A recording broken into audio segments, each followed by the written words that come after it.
welcome. Our special guest tonight will be Miss Nancy Carter. How are you doing, Miss Carter? Very well, thank you, and very grateful to be with you tonight. Oh, no, ma'am. It's an honor for me to have you on the show. I want to tell you all this about Miss Carter. First of all, she represents District 5 on our Charlotte City Council.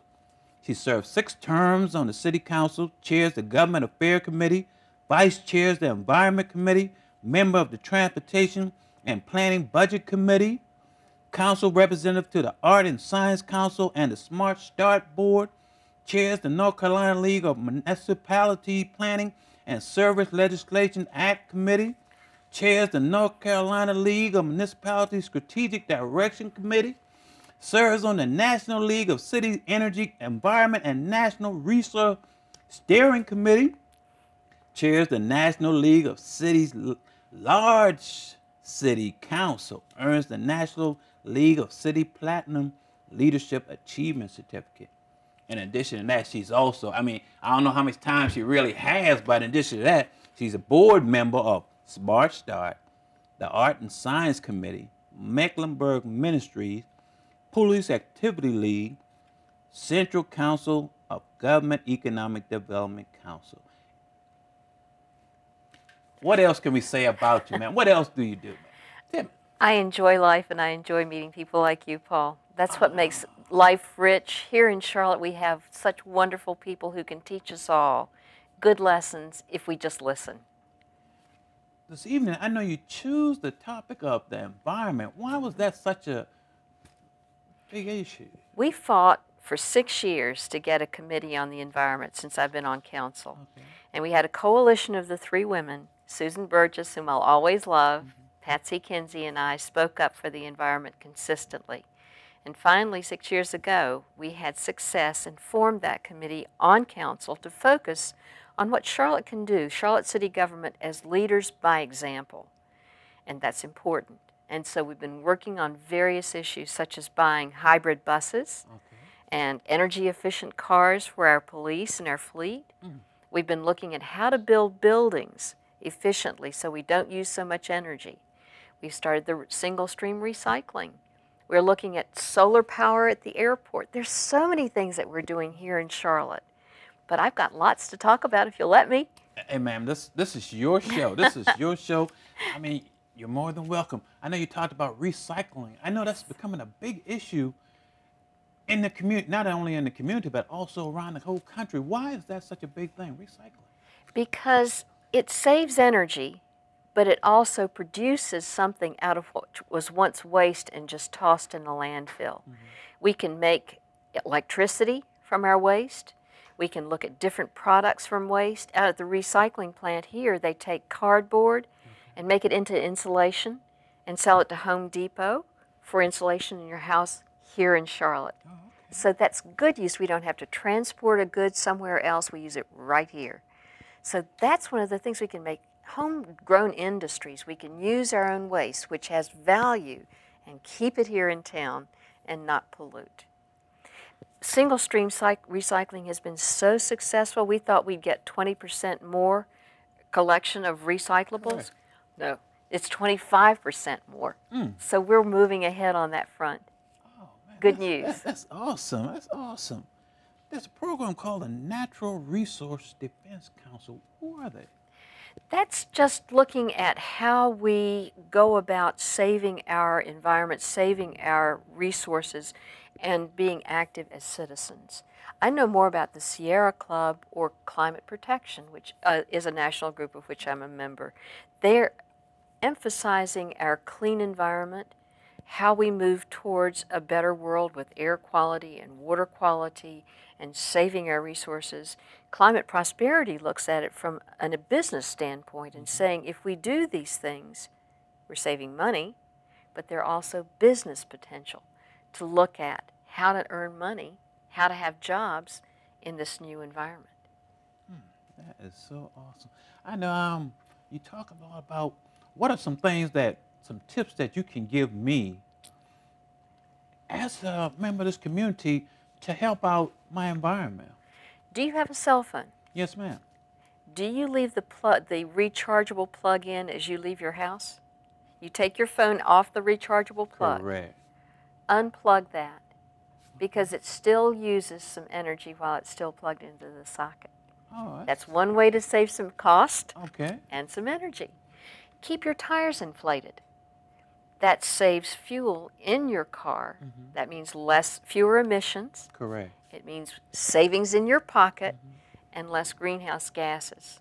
And you know, the greenhouse gases is what's causing our problem right now. There's debate whether it's natural or whether man has helped add to that layer. And it's a layer above the earth where the heat comes up, you know, heat rises, Yes, and it bounces off that layer and comes back down. So we get increased heat because of those gases. And that's why we've got to reduce those gases. We're working hard on that here. Did you know that our garbage creates methane gas? No, man, I didn't know that. That's a problem. Methane gas is even worse than carbon dioxide. So what we're trying to do, and this is an experimental project that we might be onto, is gathering organic waste, and that's sewage and that's our garbage, and using that to heat either their sites or to create electricity. Two good things, and not putting the methane into our atmosphere. So Charlotte City Council and our staff are really working hard. We now have an environmental coordinator, Rob Focus, who is helping us organize all of these programs here for the city and for us. And he's one of our best spokespersons. It's exciting to see Charlotte become a clean energy focal point for our nation. Correct.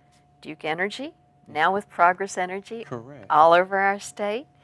They're looking at having different people, different companies, help them out producing electricity. We now have solar panels out at the airport. Okay. And they're producing 1,500 kilowatts of electricity an hour. This is exciting news. Correct. Because they have the flat spaces, and they put them in at very low cost. It was a grant, a stimulus grant from the federal government. And here we are doing something for our city. You can do this too in your own home. We've got block grants. Yes, ma'am. Block grants from the stimulus funding that help you weatherize your home and make it more energy efficient. So all you have to do is go online, look at charmec.org, and put in energy block grant. And you and your neighborhoods can get your homes improved. Free of charge. Free of charge. There you go. I know one of the things that I see is, I know we have like car stickers. I know we are in North Carolina. I know we have that as far as safety inspection and all that. Why do we have it in North Carolina? They don't have it in South Carolina, and then the individual from South Carolina coming to North Carolina. I mean, are we really serving the purpose of the safety inspection? I mean, what's the purpose of that in addition to, I guess, the car actual safety? Thank you for that question. Safety is important with the inspection. Correct. It's also important to see if your engine is running correctly. In other words, efficiently, if you're saving fuel and your emissions are not above an acceptable level. I'm questioning what acceptable level is, and that's going to be ratcheted down by the EPA. You're not going to be able to put out as much emissions soon. So I think South Carolina was very short-sighted in that they saved money by no longer doing inspections. Correct. But I think they're going to cost more money in the long run because they're not dealing with emissions and efficient running vehicles. And that's trucks, it's everything. And so they're giving us a problem. Correct. Because they come here, as you indicated. I think it's a very important program for us, and I'm very willing for our state to invest their money in that safety inspection, and think of how many lives it saves too. Oh, yes, ma'am. Yes, ma'am. And part of it is inflated tires, as I mentioned before. Correct. Save that money, save that gas, save the emissions, and get those inspections. So y'all hear that? I mean, so there is a good reason why we have those safety inspections. Absolutely. And that's an awesome, you know. It thank you for is. clarifying. It deals with your lights to see if your lights are working. Correct. And you know, if you come up on someone and they think their turn signal is on and it's not, Correct. we're not safe. So it's the safety issue as well, as you indicated. I know we talked about a lot of chemical that we use in an everyday product that has an effect on us, our health and all that, but we still use them. Why is that, and why aren't we taking more emphasis on that? We're trying to get the word out. There's a question about fertilizers. Correct. And how we deal with them. If you put too much or something that is chemically out of balance with the natural questions, Yes, you get a real problem in our streams. It's polluting our streams. And we notice that as we test our streams, and most of our streams are polluted in this area, so we're working very hard to correct it. As you see the stream restoration, correct. they're trying to get filtering plants down to the stream so that the water that flows from the ground down to the stream is filtered by the root system. It's a really, one of our best filters is our soil and our trees and our roots. So that's one way that we go about it, but also warning our citizens, please do not put oil or grass clippings down the sewer. Only only rainwater goes in our sewers. Down those entry points that you see on the roads. Yes, ma'am. Don't put extra oil or grease or anything like that down because it does contaminate our streams.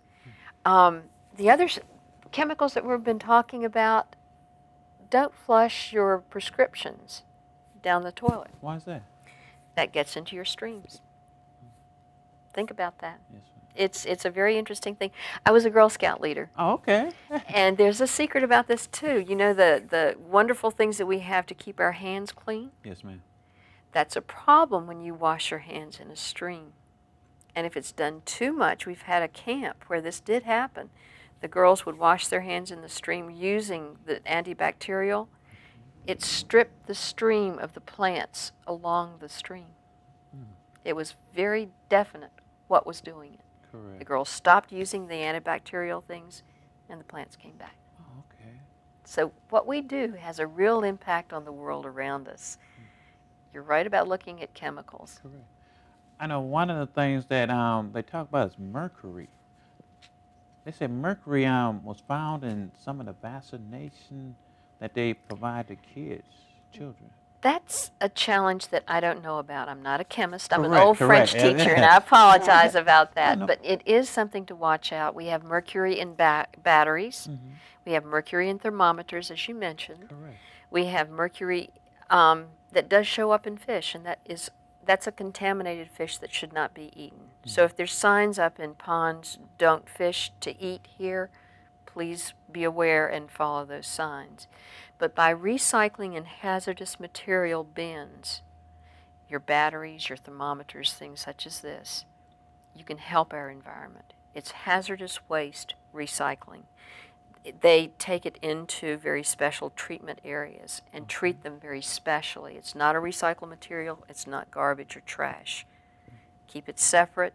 We at Government Center have a bin at the basement where you can put your batteries to be recycled. So please be aware of that. Yes. I heard of that mercury thermometers, that they can be real hazardous to an individual. And I wasn't really aware of that, but they say if they break, they can send out a lot of chemical. That's the mercury. Exactly. And that's why I would recommend those digital thermometers that we have now. It's probably a safer way to measure temperature. Because, I mean, it's like, I was reading up on that, and it said that the mercury in the thermometer, if it breaks, and if you don't replace the rug or wherever it breaks in, it can be a contaminant. I didn't realize it was that severe. Thank you for helping me understand. Yes, ma'am. I mean, I guess that's something that I wasn't aware of and stuff. And there's a lot of things that goes on in these chemicals that we're not really educated on. We're finding them out, and that's a good way to keep informed over the internet. I love to Google things about the environmental hits and practices that we have.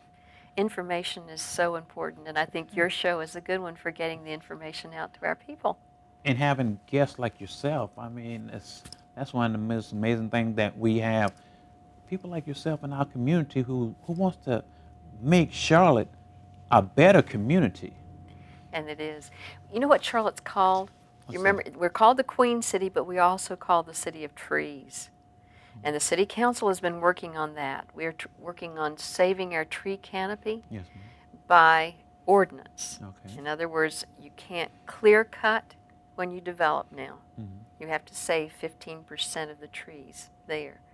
And if you can't save them, you have to replant to a certain degree or plant in that area, not just on the area. So we're trying to save that green canopy. And there are some free trees available. If you Google charmec.org and look up trees, you can get into our tree program. The city is very interested in trees along our major thoroughfares and our streets because they shade.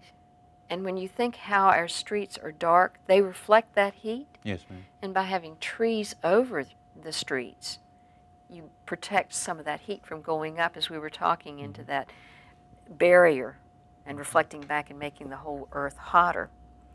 We're doing the same thing with parking lots. Instead of trees 60 feet apart, they're now 40 feet apart. So we'll create a canopy over the parking lot, and in those hot summer days, you can walk in shade rather than in sun. That's awesome. So we're this is how your city works for you. Yes, ma'am. I know we were talking earlier before the show started, and we talked about some people that impacted your life. You know, and I know you mentioned Susan Burgess. Absolutely. Talk about her and what she meant to you. She was a wonderful friend for 28 years. She was a leader in the Medical Alliance, which is a group for the spouses of physicians here in town, and that's how we first met. I actually welcomed her to Charlotte. We moved here in '76, and I think she moved here in '81. But she and I worked together on some volunteer things, and then Susan, by knowing that, when she was looking for a candidate to run in District 5 in 1999, suggested they contact me. So she was instrumental in my getting involved in politics here in Charlotte and on City Council, and I'm so grateful for her leadership and her trust and her friendship. She was a person who could generate ideas and get enthusiastic about ideas. And then she would bring people into the group. She would include everyone and give everyone a chance to learn about X, Y, or Z and then act on X, Y, and Z.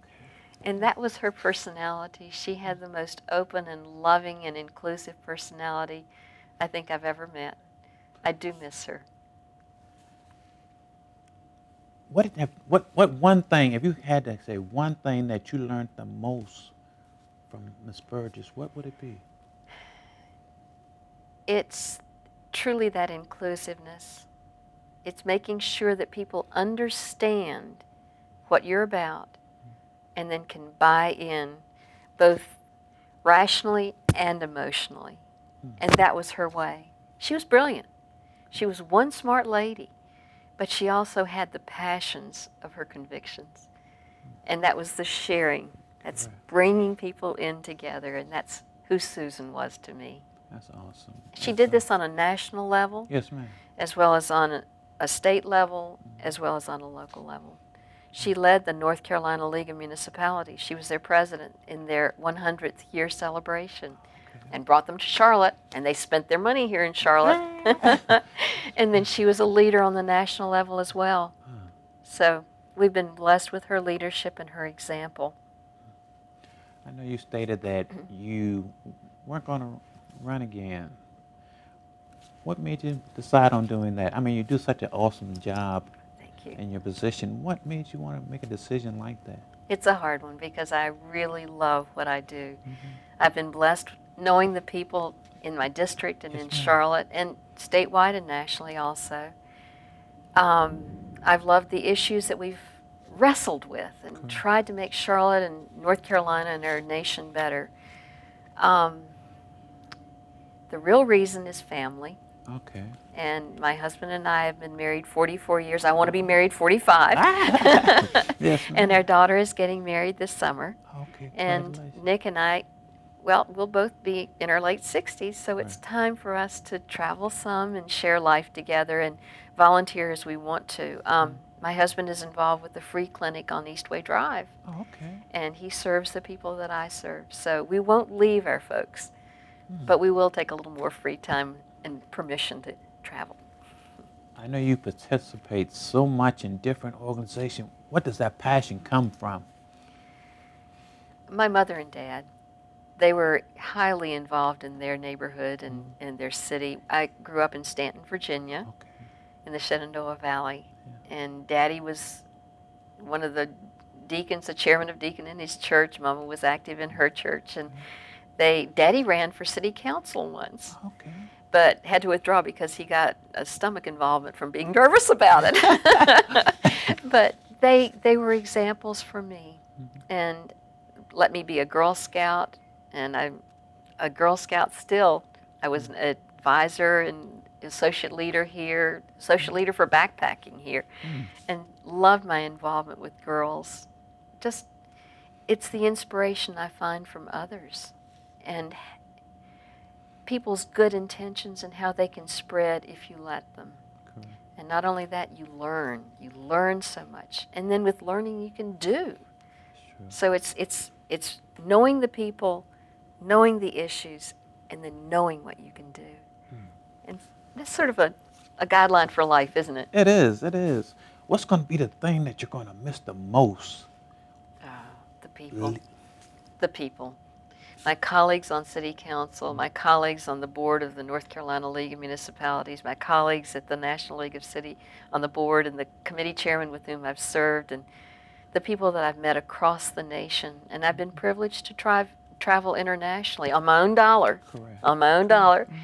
But I've made about 4 trips internationally, 2 sister city trips to Limoges, France, and then Wrocław, Poland, to see what's going on there. And I brought back sheets of suggestion for our city staff.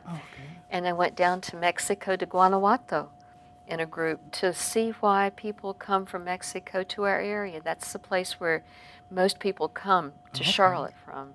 And seeing the living conditions there made me truly understand why they come to our beautiful city and work and can contribute to us. And I went to Austria to look at biofuel and an environmental way of handling waste. And that's what we're doing now here. So everything has a point of engagement for Charlotte. It comes back home on what you do. And that's a wonderful thing. And I do love to travel. I really do, because it's stimulating. In France, I used to teach French. You did? So I was there on the basketball court. Bonjour, monsieur. Comment allez-vous? Ah, je parle très bien. Et vous aussi, bravo. But there I was on the professional basketball court with my microphone speaking to the group in French. And introducing our all-stars from Charlotte. We had 2 teenage teams from Charlotte who competed there and won the tournament. Just wiped everybody out. They were so good. I was introducing them to the fans there in Limoges. Ms. Carter, we're running short on time. I mean, I really enjoyed having you come on as a guest. If you had one more thing to say to the city of Charlotte, our viewing audience, what would you say? Participate. Get involved. And make a difference. Thank you for coming on the show, Ms. Carter. And anytime you want to come back on, you're more than welcome to come back and just tell us a little bit more about Nancy Carter. Thank you so much. It's been a joy and a pleasure to be with you. Thank you. Audience, I really like to thank you for watching the show. Until we meet again, come back next week. Well, my guest will be Chef Ron. And he'll be telling you some things about the thing. Until we meet again, you have a good evening. Thanks.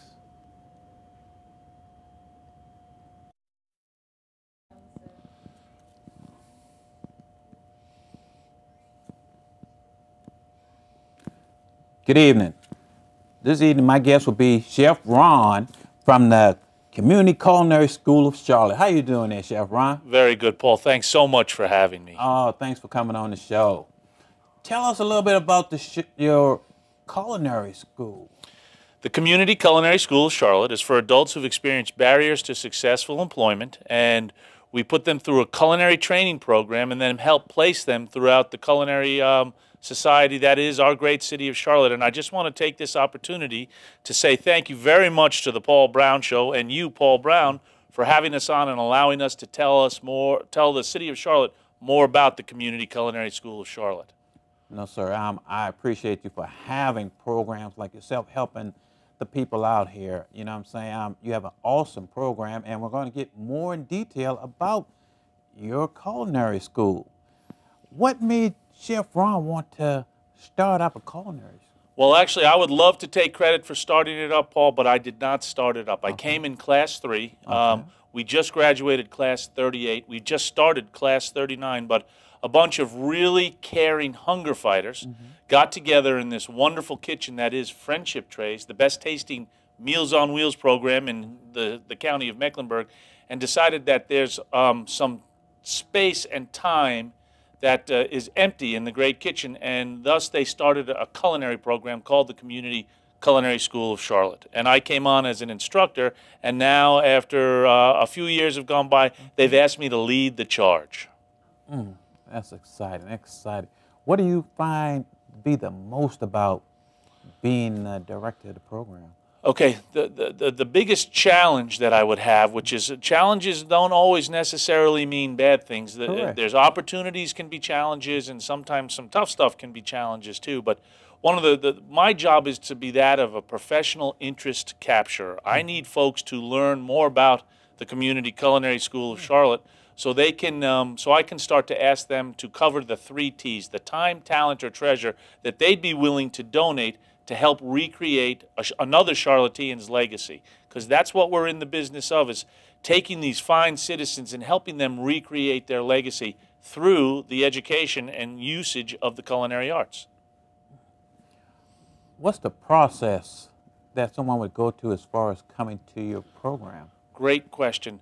We'd like them to give us a call and then come on down and fill out an application and meet with myself or Amy Jaramatic and talk about why they are taking an interest in the culinary arts. And then we have them trail with us, or it's called an assessment period, where they'll work with our chef instructors for a few hours, 2 mornings a week. And this way they're able to determine that they have the physical and mental stamina that's required to really help fight hunger in the city of Charlotte, and of course, being a cooking school, make outstandingly delicious foods. What do you like the most about your position? What do I like most about my position? Well, that's a question, and we'd probably need 6 or 7 hours in order for me to answer that completely. But let me tell you what I really find to be rewarding as far as being involved with the Community Culinary School of Charlotte. We work with adults that have experienced some barriers. They've made some tough decisions before they've come to see us, maybe some that could lead them to places that they wish they had never been. And they allow us the privilege of helping them recreate their legacy, again, by the usage and the tutelage of the culinary arts. So when I see somebody get it, Paul, when I see somebody say, wow, I like to work with food, I understand that if I stick with this and be loyal to this industry, I can start to make a living, a fair living, and take care of my family, my community, my church, and it grows from there.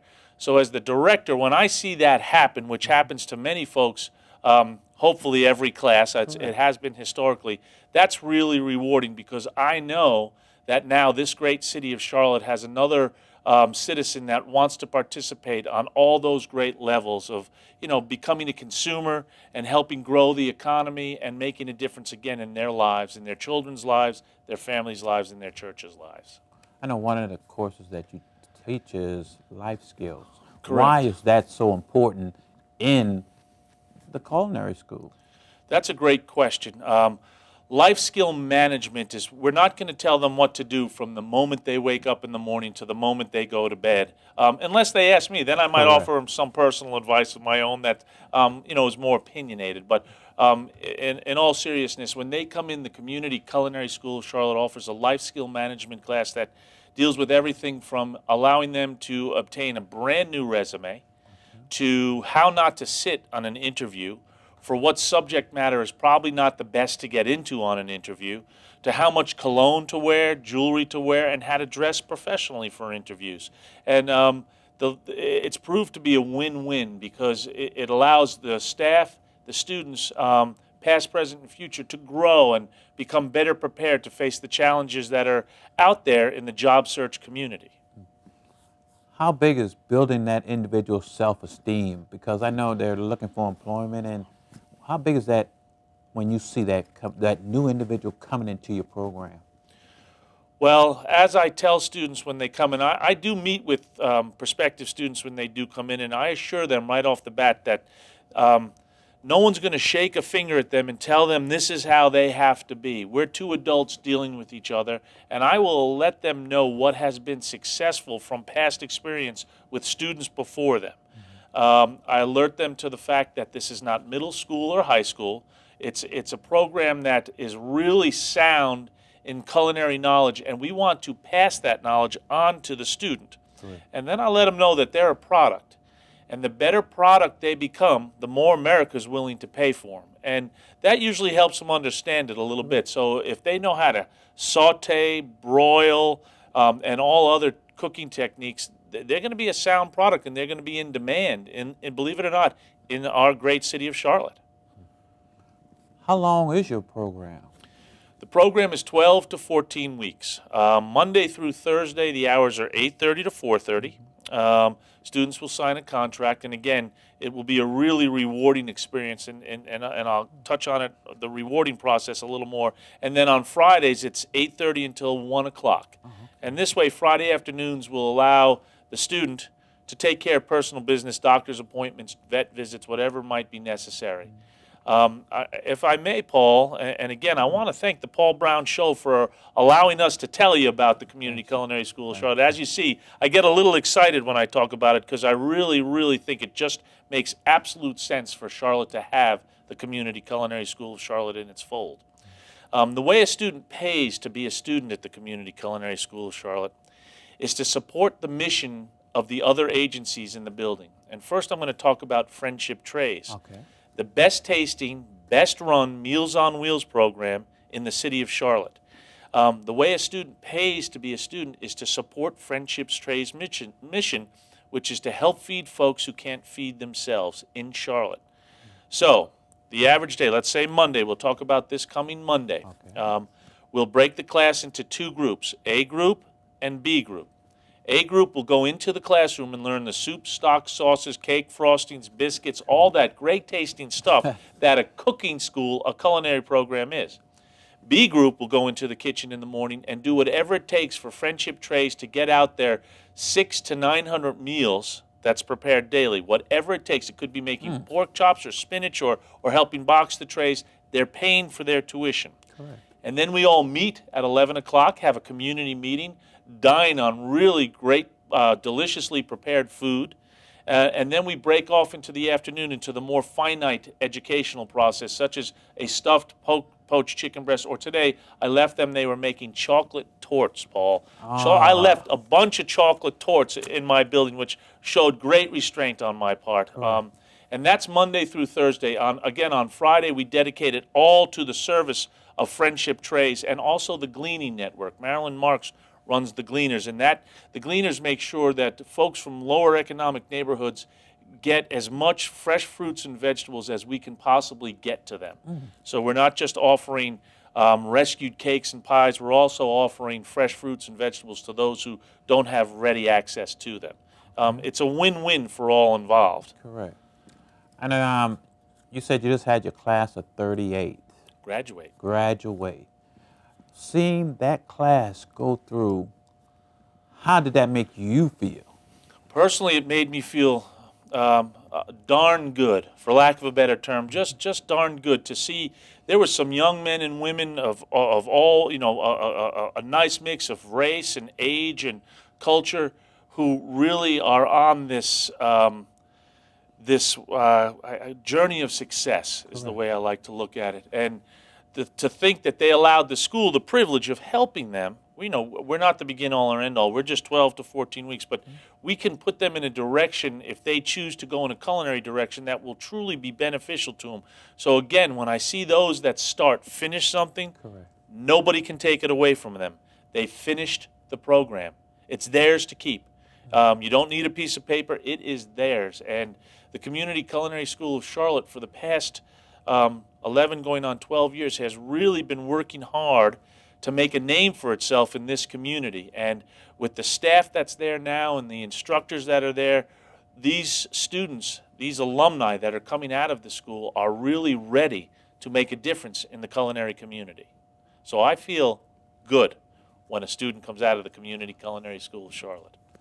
How does it make you feel when they come back, you know, after they've gotten some employment and stuff like that, and how does that? And they want to give back to the school. Correct. That, again, that just takes my feeling good to another level of feeling good. I'm feeling great.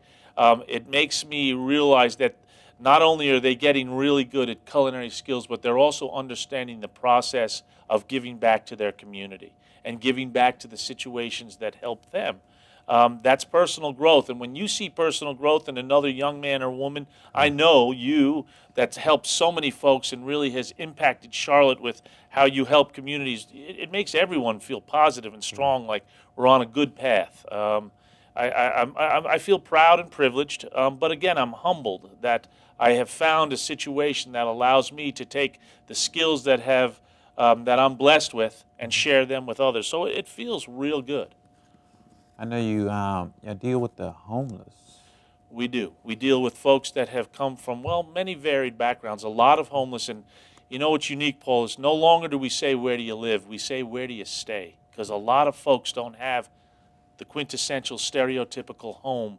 They are staying with someone in order to be cost effective, or it might be their last resort of places to stay. So one thing when they come through the school that I personally make a point to do is make sure that they some way are contributing to where they are staying. Okay.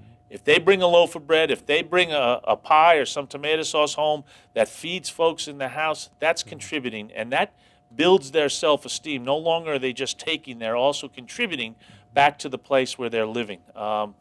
So we do deal with a lot of homeless folks, folks that have housing challenges.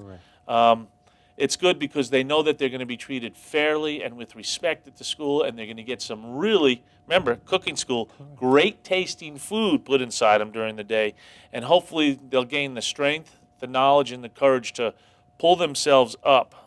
Again, we're not about hand out, we're more about hand up. We teach a man to fish, we teach a man to cook that fish, clean that fish, and sell that fish, and maybe make a difference in their lives. And if I may say, the Community Culinary School of Charlotte, we're a ministry, we're a school, and we're a business.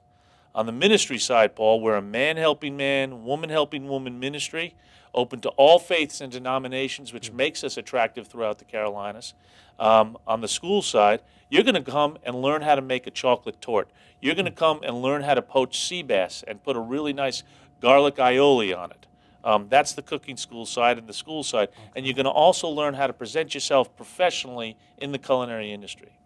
And then on the business side, through the help of many folks that have helped me personally and helped the school, we're really good stewards of everything that comes to us. I don't believe you give to a nonprofit. I believe you invest in a nonprofit. Okay. And everyone wants to see a return, Paul, on that investment. You want to watch it and follow it and see that it's really impacted the nonprofit. And the Community Culinary School of Charlotte still allows that to happen. I know you stated that you were humble about what you do and stuff like that. What makes Chef Ron so humble? Well, a lot of people might argue with you at the fact that I'm humble. When I have the opportunity, when somebody like Paul Brown comes and says, Ron, come on my program that's so well loved in the community and talk about the school, it might not seem like I'm humble because I'm passionate. I believe in what we do. But what really makes a difference is I've had some challenges in my background, and if a few men and ladies, if a few ladies and gentlemen didn't extend that hand of help, who knows where I might have ended up. So I absolutely feel that there's a power greater than myself that's allowing me to, in turn, offer experience, strength, and hope to others. And I've been gifted with some talents culinarily.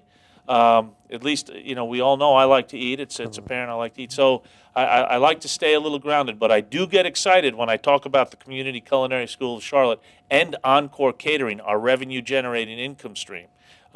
May I do a shameless plug for Encore Catering on the Paul Brown Show? Go ahead, sir. Encore Catering, it's a full-service caterer started by the Community Culinary School of Charlotte. And it's got a dual purpose in this community. Number one, it generates money back into the nonprofit 501c3 that is the Community Culinary School of Charlotte. So we're not always asking folks for money. Correct. We're trying to do our own to make our own money. And number two, which is most important, it puts students and alumni to work. I'm going to teach a student a whole new set of skills. And they might have some challenges in their past, maybe an arrest record or something, and it's tough for them to find work. Well, I'm going to let them start to use that new toolkit that they've just acquired, and they're going to get a little track record, and that's going to help me help them sell themselves to other employers. Backgrounds are an issue for folks. We have to make sure that we're dealing with those past barriers too by telling everyone, hey, our students are ready to make that change, recreate that legacy, allow them to really utilize that toolkit of culinary tools. And that's what Encore does. And plus, we make great tasting food for the shameless plug. Here it comes, Paul. Any event that you might need catering for, please don't hesitate to call Encore Catering, a part of the Community Culinary School of Charlotte. And if they mention Paul Brown, I'll give a 20% discount. Thank you, sir. Thank you, sir. You know, one of the biggest things that I see, Chef Ron, is you giving back. I know you said that you went through a lot of things coming up and stuff, and why, I mean, what are some things that you have went through that, because we all look at you and we think it's all been good, it's all been, but we all go through those times where we just want to, what are some things? Well, so you want me to drop a dime on myself on the Paul Brown Show is what you're looking for. Well, I've been through the stereotypical barriers that most of our students have been through. Inconsistent living conditions, some addiction issues, and again, years ago, and with help and with continued help and continued guidance and faith and strong sense of understanding where that faith will take me, today I'm good. And for the past many years I've been okay, and hopefully tomorrow I'll wake up in the morning and kind of live life the way I'm living it today, although I won't be on the Paul Brown Show tomorrow, unfortunately, but hopefully it'll make a difference for me personally, because I have to go out and represent to students. Correct. And I need credentials that they can understand. And one thing I'm not afraid to do is to tell anybody from any culture, any background, any race, any religion, experience that I know of from other students from our school. Correct. What has worked for them. And I guess for myself, you know, because I'm a recovering addict, clean for 13 years. And, Fantastic. You know, when I see programs like yourself, you know, I see individuals like Chef Ron, how you're impacting these individuals' lives and stuff like that. I think everybody thinks that it's always been good. You know, they see me on TV and they think he's always had, it's not always been like this. You have to brush yourself off and get back up. Absolutely. You mentioned a great word that I love to use these days, Paul, and that's impact. Students come to me, adults, men and women, come to the Community Culinary School of Charlotte. I can't change them. Correct. I can't tell another adult, I cannot change anybody but myself, but I can impact their lives. And the school, the Community Culinary School of Charlotte, can impact these students' lives. And that's what we're looking to do, impact their life in a positive way, to the point where maybe it does start to institute a change in that person. Once you're involved, and by the way, Paul, you're now a member of the Community Culinary School of Charlotte, whether you want to be or not. Thank you, sir. Once you're a member, as a student, as a supporter, as an alumni, as a board member of the school, we want that positive impact to keep coming from you. We want, our doors are open. We want folks to keep and remain a part of the school because of the positive impact that it all has. And I used to want to change everything. I was a control freak. Well, I'm okay with just impacting subtly many times people's lives through positive efforts of my own. And you instill that so well, you know, and I'm saying I'm so honored to have you on the program. Just letting you, I mean, what you do for this community, I guess words wouldn't be able to tell. You know, I can see the individuals that come into your program, how they have to feel. Well, we're back to that. I'm humbled by it because again I'm just allowed to be a part of the school. There's so many other staff members. When I think about the staff that we have and how they're impacting the students, that's great. It's amazing. I see personal growth, and if I may, I want to touch on a personal goal of mine with the Community Culinary School of Charlotte. I would love to see the alumni eventually running the whole program, to be proud of it. And we've got some folks, some alumni in place now that are really looking at the school and understanding the nuances of it. I can teach them ABC and not too much salt and how to handle food safely, but to understand who we cater to, no pun intended, to understand the demographic that we serve, that's got to come from the heart. And there are some that no one says I'm not going to do it, but sometimes quickly, sometimes slowly. It takes some time for folks to understand the 501c3 nonprofit that is the Community Culinary School of Charlotte. And we have some alumni that are making that leap to that understanding level. The staff that you have on at your program, how much of an impact do they make to your program? Well, what's great is Friendship Trays, again, that Best Tasty Meals on Wheels program in Charlotte, really well run. Their kitchen staff are all graduates of the Community Culinary School of Charlotte. We're sister agencies, or I guess brother agencies, depending upon who you are talking about. The folks in the kitchen staff, led by Sybil Durant and Tammy Curry and you know, Omar's in there, and Lamont, who's just a quiet storm, and again Thomas and Otis. They're not just employees of Friendship Trays. They also act as mentors to students of the Community Culinary School of Charlotte. So that impact is overwhelming. Folks who can actually say, yes, I've been there and done that. So just hold on. When times get tough, that will pass, and here you can be. You too can be a staff member of this great organization, this wonderful hunger-fighting entity in Charlotte, if you just hold on. And they don't, sometimes the staff does not realize the impact that they have on the students. And then you take the day-to-day operational staff of the school, like Amy, and I have two Amy's, I'm not repeating, Amy, Nancy, and Karen, and you throw Bonnie in there, and their commitment, and again, to fighting hunger and creating success and creating opportunity, teaching skills and changing lives. It's sometimes it just blows me away. I realize how fortunate and how blessed I really am on a day-to-day basis, and I see it in all of their dedication again to our mission. I know you have something called a bistro. A bistro. Bistro. A bistro. A Thursday bistro, and that's a wonderful venue which we hope to see all Paul Brown's viewers at. And what it is it's a lunch put on by the students. It allows them a venue for our current classes to show the skills that they are learning. So not only folks will see, feel, but they'll also taste the continued success of the Community Culinary School of Charlotte. And it's every other Thursday while class is in session. We don't start until the end of February 2011 with the new bistros, and then it will be every other Thursday. But you can check out on the website. May I give a plug to the website? communityculinary.org. Click on bistro, and it'll tell you all about when they are. We'd love to have you down. And again, the price is right. We do ask for a donation, but otherwise it's really, truly a free lunch. Now, I know everyone's saying there's no such thing as a free lunch, but really, truly, this is a free lunch. And it's really cool because the students take such pride and have such excitement about, hey, I've learned this great tasting thing. I want to share it with my family, my caseworker, whatever the case may be, my church.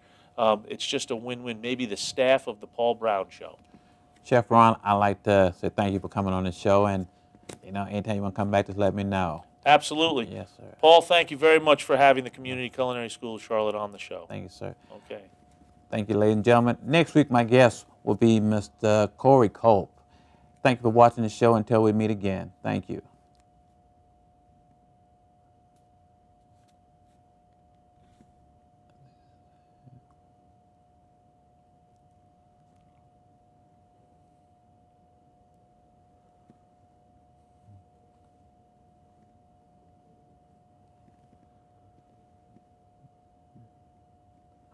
Okay.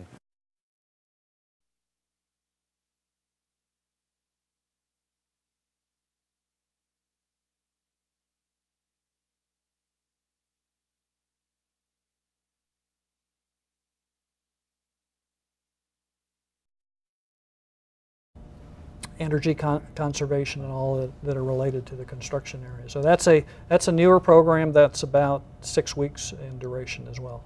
So. Okay, do you network with a lot of the different companies as far as possibly helping in employment if possible? And how does that work? Well, it can work in a couple of different ways. It can be one-on-one where a company may have just one position and they're looking for referrals, and that may be a one-time effort. We have other companies where we're working with on a regular basis, and we'll do job fairs. We do those with some regularity, and we have, I think, 3 coming up in August where employers have asked us to screen a large number of folks, and they'll come on our premises on Freedom Drive and be able to then interview those individuals, but knowing that we've screened out and made sure that the folks that are there and interviewing meet the minimum qualifications for the employer. So we're basically willing and do work with employers in a way that meets their needs. And it's very important that the individual, when they go out, they're kind of like representing Goodwill Industries. So it's kind of like a pride that they take, that they should go out there and represent the program the way how they've been really trained. Right. Well, and we don't worry about that, and that brings up a great point in that we provide a lot of resources and a lot of assistance. We have some great committed staff who are very passionate and very skilled. But at the end of the day, it's not that Goodwill has gotten someone that job, it's that individual. In Jerome's case, he's the one who made it possible. Correct. Goodwill was there to provide resources and assistance and encouragement, and that's important. But certainly don't want to take away from what individuals bring. And the key ingredient for a lot of the people we serve is their attitude and their ability, with support and encouragement from us, to feel positive and take the initiative and be willing to apply themselves and invest the time and energy. And Jerome was willing to learn some new skills and try some different things. And but it was his effort and his determination that made it work for him. Hey, Mr. Cooper, tell me a little bit about the job that you have right now and how much assistance as far as that you receive from Goodwill in getting that employment. Well, at the particular time when I was looking, I know my son and his wife was telling me about this particular hotel. They were looking for someone, and I got to thinking about it. I said, wow, this resume that they taught me at the Goodwill, now I have a chance to show off. And I had so much confidence at the time until I said, I have a chance to show this off. And the way she showed me how to format and all that, all I have to do is take that and put all my experiences together and sell myself, and I'm going to see what's going to happen.